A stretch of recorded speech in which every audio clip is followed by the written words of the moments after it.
This exhibition is as much about sculpture as it is about the film and about merging that relationship between the narrative and the object.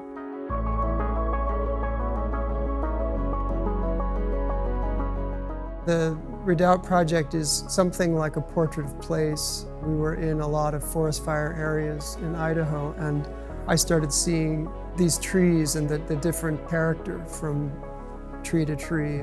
Some of that plays out in the film, but it was starting to play out in my head in the sculptures that could come out of that. Growing up near that region, it sort of represented something as a wilderness, and it really looks that way. I think when you're near it, it really feels like an impenetrable space that's completely undomesticated. And I was interested in the inconsistencies and complexities of that area in the face of its natural beauty. I started thinking about how the trees that we extracted from those burn regions could be used as a mold. So some of the sculptures are made in a way where a computer-driven mill is used to core out the tree and poured metal inside the tree. What you see in some of the sculptures is the texture created by the metal burning into the mold as it's cooling and creating fins, which are something like the positive of what you would see in a burned tree, which would be the negative cracks. I think it was an attempt to try to capture some of the energy of these burned trees and the sort of trauma that they've been exposed to.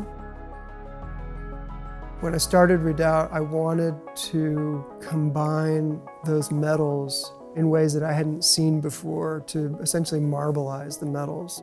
In this piece, Elk Creek Burn, you see a couple of examples of that in the end where the metal exits the tree, it's a kind of an explosion that happens, and it chills the metal before a kind of alloying between the two metals can happen.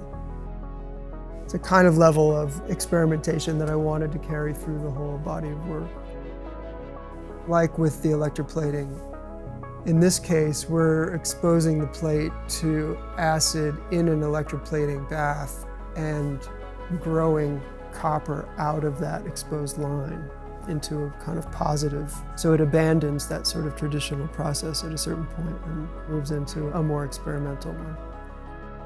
I wanted this material transformation to be an integral part of the story. And working through that in the film was an interesting way of making that elaborate and clear and potentially a character of its own.